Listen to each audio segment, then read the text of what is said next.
के का समाचार बा, घरवा के लोगन के कैसन विचार बा। ये धनी बताओ ना।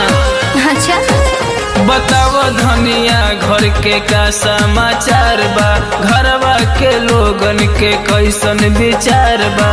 रुइया उड़िया त फटके तकिया के खोल खोल देवरा नचावे का कही देवरा नचावे ढोड़ी पलटू गोल गोल देवरा नचावे ढोड़ी पलटू गोल गोल देवरा नचावे। अच्छा ई बात बा।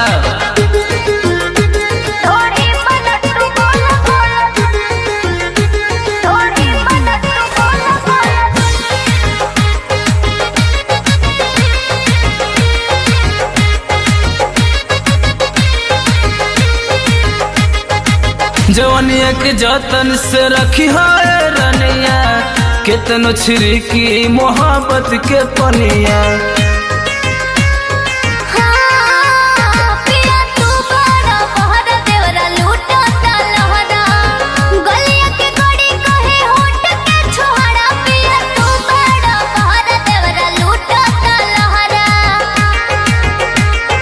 झाड़ल चाहेला हंगा के हमारा झोल झोल देवरा नचावे हाय हाय हाय अरे देवरा नचावे ढोड़ी पलटू गोल गोल देवरा नचावे ढोड़ी पलटू गोल गोल देवरा नचावे देवरा नचावे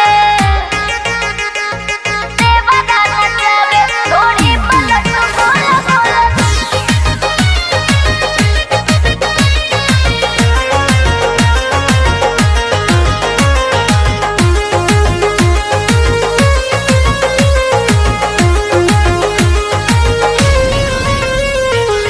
कितनो मनाए कही के भाभी भाभी, डाल नदी है अपना ताला में चाभी।